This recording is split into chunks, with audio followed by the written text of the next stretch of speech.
Conta um Conto apresenta, de Gregory Warkovtsev, A Minha Amada Lilian. Narração, Marcelo Fávaro. Ora, o tempo passou tão lentamente como uma garoa de inverno. Já fazia em torno de 7 anos que deixei minha bela e doce Lilian em nossa casa, na cidade de Mendoza. O motivo? Deixei-me levar pelo desejo de vingança. Decidi ajudar meus amigos compatriotas argentinos do Partido Unitário contra os malditos federalistas e seu comandante, o General Rosas. Pouco contato mantive com a minha amada, mas, conhecendo bem Lilian, talvez ela estivesse um tanto triste ou brava, já que não respondeu minhas últimas cartas. Era justificável, devido às circunstâncias pelas quais passei e os poucos meios de transporte de minha correspondência. Eram jovens mensageiros que não tinham tanta pretensão de se aventurar nas terras dos nativos. Porém, por uma moeda ou 2 de ouro eu conseguia convencê-los. Finalmente montei em um cavalo sem ser para comandar soldados ou retornar de uma batalha. Aliás, tive um bom saldo de nenhuma derrota enquanto comandei minha tropa. Ofereceram-me a patente de tenente-coronel. Mesmo lisonjeado, neguei sem hesitar. A minha missão ali jazia cumprida. E mesmo com a insistência de Bartolomé Mitre, segui meu coração e não aceitei tão honrado convite. Enfim, após 2 noites de comemorações, parti de Buenos Aires em retorno para minha casa. Pelos meus cálculos, um pouco mais de 1 mês seria o bastante. Pelo caminho, relembrei-me da Batalha de Monte Caseros, onde finalmente derrotamos Juan Manuel Rosas. Tal batalha decisiva gerou-me certo apreço e admiração pelo tenente-coronel de cavalaria Manuel Osório, do Exército Brasileiro, o qual fiz boa amizade. Em algumas noites meu sono não foi dos melhores. Sonhava com o bombardeio que sofremos quando iniciamos o ataque ao flanco esquerdo do inimigo. Era o próprio inferno para quem viveu aquilo. Aquela chuva mortal de chumbo caía sobre nossas cabeças. Lembro-me de, junto ao meu cavalo, ter caído ao chão, sonso com uma dessas explosões. Cambaleante, fui ajudado por um dos meus soldados que logo foi abatido. Felizmente, conseguimos avançar em meio a todo aquele caos e tomamos conta da chácara de Rosas. O caminho de volta foi tão tranquilo quanto eu esperava. Devido ao bom tempo, consegui realizar o trajeto em menos de 30 dias. Finalmente eu havia retornado. Cruzei o arco da propriedade e fui recebido com louvor pelos meus criados. De fato, eu sentia saudade de todos. Senhor Alonso, que saudade, meu amigo, como estás? Disse Manuel, um mestiço, o qual eu tratava como um irmão. Manuel, estou bem, finalmente. Expulsamos Rosas e seus lacaios, respondi-o abraçando. E como estão as coisas aqui? Lilian está bem? Não respondeu minhas últimas correspondências, indaguei. Está tudo bem. Os vinhos estão sendo bem vendidos. Homens estrangeiros e um de Buenos Aires vieram até aqui comprar. Fizemos um bom preço e aumentamos a quantidade vendida, dizia com orgulho. Dona Lilian anda meio doente nos últimos meses. Não pega muito sol e evita sair do quarto. Apenas Araci e Iaca lá entram. Chamamos um médico, mas não achamos ninguém disponível na cidade. Mandamos Jeremias até Santiago, mas ele não retornou até agora, Sr. Alonso. Perfeito. Obrigado, Manuel. Mais tarde sentamos para que eu conte a nossa história, a nossa vitória. Até mais. Obrigado por tudo, viu, rapaz? Respondi, apertando seu antebraço em um cumprimento tradicional e seguindo em direção à porta de entrada do palacete de minha propriedade. Adentrei com certa empolgação. Que saudade do meu lar, doce lar. Tudo parecia tão diferente, mas eu sabia que nada de muito importante havia mudado. Pelo menos era o que eu achava. Passei pelas criadas que preparavam o almoço. Eu cheguei na hora boa. Eu e Lilian adorávamos o almoço feito pelas irmãs Dornelas. Subi o lance principal das escadas, percorrendo o grande corredor até os meus aposentos. Respirei fundo quando me encontrei diante da porta e delicadamente repousei a minha mão sobre a maçaneta e a abri sem pressa. E ao entrar, vi Lilian deitada na cama. Estava muito pálida, mesmo para quem já tinha a pele mais alva devido à descendência mais basca. O quarto era o mesmo. Diferenciava apenas um jarro com algumas flores ao lado da cama. Não fazia diferença para minha esposa, visto o apreço de Lilian pelo seu jardim. Lilian, meu amor. E os seus olhos foram em minha direção. Não demonstrava muita empolgação com a minha presença. A sua mão esquerda veio em direção ao meu rosto, de modo doce tocou-me. Um tímido sorriso tomou conta de sua abatida face, mas ainda era linda aos meus olhos. Gabriel, é você mesmo? Eu pensei que você tinha me deixado, falou Lilian pausadamente. Eu jamais a deixaria. Jamais, meu amor, respondi, beijando sua testa. Logo, logo o almoço será servido. Trarei até ti. Fiquei durante mais alguns minutos e posteriormente dei a volta pela casa. Meu escritório estava limpo e organizado. Mais tarde deveria agradecer às minhas criadas pelo cuidado em manter meus bens, os itens de colecionador limpos. A minha poltrona ficara na mesma posição que eu deixei e a sua madeira brilhava e o estofado fora encapado para que não fosse judiado pelo tempo. Minha estante de livros de John Locke, Voltaire, Hume, da minha época como universitário, se encontravam impecáveis. Formei-me em psicologia pela Universidade de Buenos Aires. Foram tempos de boas e ruins lembranças. Ao canto, repousei minha espada e meu rifle no suporte em cima do balcão, localizado abaixo do quadro da minha família. Meu pai, Héctor Alonso, minha mãe, Heloísa do Reno, e eu, meu irmão mais velho, Augusto, e minha irmã gêmea, Gabriela. Admirei com louvor aquela obra feita pelo próprio Domingos Sequeira, um grande pintor português da época. Chegara a hora do almoço. Lilian saiu do quarto e veio até a nossa sala. Os nossos criados sentavam juntos conosco para a refeição, como de costume. Iniciei rezando como todo bom cristão. Tínhamos certa fartura, muitas carnes, saladas, arroz, pão, frutas. Ao centro da mesa, flores semelhantes à do quarto estavam em um jarro sobre a mesa.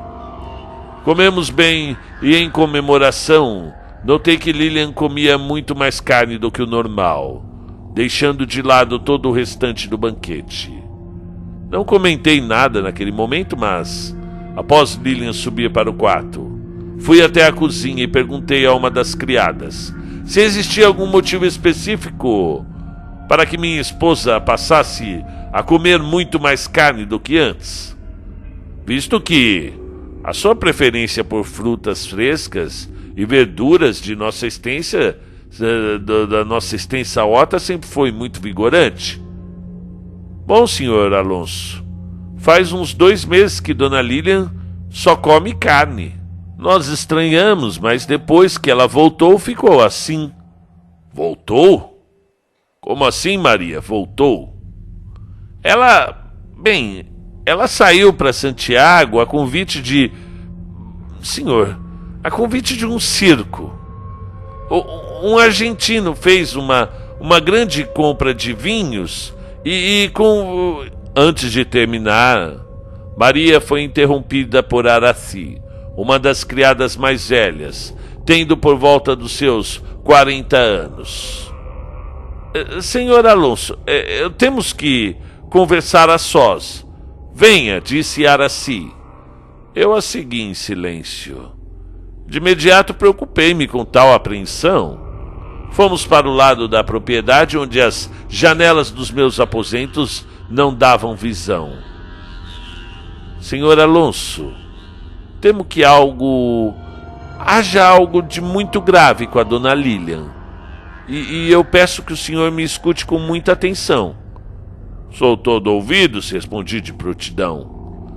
Um homem, uns meses atrás, veio comprar vinho, porém o seu corpo era todo coberto de uma roupa preta e que carregava algumas flores consigo. Dizia-se ser Bernardo Brejev, do circo Brejev. Veio ao final da tarde e fez a compra dos vinhos. Além disso, disse ter convidado a dona Lilian para ver o seu circo em Santiago. Quando saiu, fomos chamá-la para jantar, mas não a encontramos no quarto. E então movimentamos todos os criados e pessoas da cidade ao redor para procurar a dona. Mas não a achamos durante dias. Apenas vários animais mortos. Até que um dia a dona Lilian chegou caminhando com a roupa suja durante a noite. E isso não é uma doença? Falou Araci. Mas que diabos é isso, Araci? Sumir e retornar do nada? Suspeito em todos os níveis. Ora, o que não seria senão uma doença ou um distúrbio mental? Respondi muito confuso e em tom de forte questionamento. O senhor já ouviu falar sobre o vampiro das flores? Perguntou-me. Essa é uma lenda urbana da capital? Essas coisas não existem, Araci. Observe sua esposa nos próximos dias. E depois vem falar comigo, senhor Alonso. Bom, eu tenho que terminar minhas tarefas. Com licença. Respondeu e seguiu em direção à casa principal. Os dias seguintes, eu acabei não seguindo o conselho de minha criada. Mas ao passar do tempo, passei a notar algumas coisas muito estranhas. Uma trilha de pegadas de terra preta percorria a casa até os pés de minha amada. Bom, poderia ser sonambulismo. Em outro, ela tinha resquícios de sangue na boca. Pensei em delírios durante o sono. Eu não me recordava se ela tinha passado alguma experiência traumática. O ideal era não perguntar no momento. Outra pista dessa breve investigação foi a troca de flores. Não eram feitas por nossos criados, mas tudo indicava que era Lilian. Antes de falar com Araci, fui até o meu escritório. Eu fui consultar alguns dos meus livros de psicologia para realizar um diagnóstico mais profundo das possibilidades. Selecionei alguns livros e quando fui fechar a minha estante, acabei derrubando um exemplar não muito utilizado por mim, do botânico irlandês Hans Sloane. Tal exemplar explicava com muito cuidado alguns espécimes colhidos nas Índias. Folhei com cuidado, só por curiosidade, e em certo momento voltei apressadamente e vi uma flor específica. Minha mania analítica, um tanto inconveniente às vezes, me fez lembrar que essa flor se presenciava naqueles jarros. Sentei-me em minha poltrona e li em silêncio, com muito cuidado, palavra por palavra. Espantei-me ao saber que aquela flor era usada em rituais para ressuscitar os mortos. Diziam os locais que os mortos não voltavam. mas as feras sedentas por sangue retornavam de seus lugares. Larguei o livro sobre a minha mesa. Eu não acreditava nessa situação. Sentia eu que tudo se encaixava de uma maneira tão estranha. Saí da minha poltrona e fiquei encarando o ambiente lá fora. Flores roxas, onde elas estariam? Tentei resgatar em minhas memórias de infância algum local. E voilá! A oeste da minha propriedade existia uma cachoeira onde os nativos eram proibidos de ir. E lá cresciam essas flores. Quando eu era mais jovem, eu e meus irmãos explorávamos brincando de conquistadores. Saí do meu escritório com pressa, mas antes peguei o meu rifle e a minha espada. E logo na rua peguei o meu cavalo e pedi que Aracy não deixasse Lilian sair do quarto. Manuel veio comigo, sob o argumento que a lei dos nativos não valeria para um mestiço. Demoramos 1 hora cavalgando até chegada no local. Uma bela cachoeira, rodeada por aquelas flores roxas aos seus pés, sendo o contorno da lagoa. Fiz um sinal para Manuel seguir à direita enquanto eu ia pela esquerda. Antes de contornarmos, meu amigo me chamou assustado. Corri em sua direção e vi uma imagem terrível aos meus olhos. Lá, entre os galhos misturados, formando um ninho, repousava o corpo de minha amada, em pedaços. Estreguei meus olhos com a intenção de ver a realidade, mas nada adiantou. Caí ajoelhado, chorando, e lá fiquei durante um bom tempo. Ainda em choque, expliquei de maneira aberta a Manuel toda a situação, e ele entendia plenamente. Aliás, acreditava na lenda que Aracy me contou. Pedi que me ajudasse a queimar o corpo. Não existia nada o que fazer com aqueles pedaços de carne destroçados. Manuel me ajudou a queimar. Fizemos um buraco na terra, o qual jogamos o corpo e o incendiamos. O sol não demoraria para desaparecer. Cavalgamos o mais rápido que podíamos de volta para a propriedade. E aquilo que estava em minha casa, aquilo já não era minha amada Lilian. Não era minha esposa. Era alguma criatura que não deveria existir nesse plano. No momento em que chegamos, fui direto conversar com Aracy. Tudo aquilo é verdade, Aracy, disse ofegante e extremamente abalado. Senhor Alonso, eu recomendo seguir ela à noite. Eu e Manuel iremos lhe ajudar com o que precisar, respondeu-me. Continuamos conversando até o jantar, onde tudo ocorreu normalmente. Lilian comeu muito mais carne do que devia. Agiu normalmente como qualquer dia desde que retornei da guerra. Fui ao meu escritório e deixei tudo pronto. Minhas armas e algumas ferramentas. Retornei ao quarto e deitei-me ao lado de Lilian, mas não a beijei. Não teria sentido beijar o que seja aquela criatura. Fingi dormir durante algumas horas. Creio eu que fosse lá pela meia-noite quando senti a movimentação na cama, do lado onde Lilian dormia. Esperei poucos minutos e levantei. Desci sem fazer barulho para o meu escritório, onde fui instruído por Aracy a acender uma vela como forma de sinal. E assim o fiz. E em poucos segundos a outra vela foi acesa na casa dos dois. Ambos estavam prontos. Peguei minhas coisas e segui de longe Lilian, assim como Aracy e Manuel. Perto do rio de nossa propriedade, Lilian fez uma pausa perante a lua. Eu observava tudo de longe. Minha boa visão, mesmo apesar da idade, dava nitidez ao que eu via. Ela se contorcia como uma fera, e os seus pequenos braços, alongavam-se de forma grotesca, e o seu cabelo, antes louro, escureceu para um quase azul marinho. De uma mulher com excelente postura, tornou-se curva e com uma imensa corcunda em suas costas. Suas pernas também cresceram e dobraram.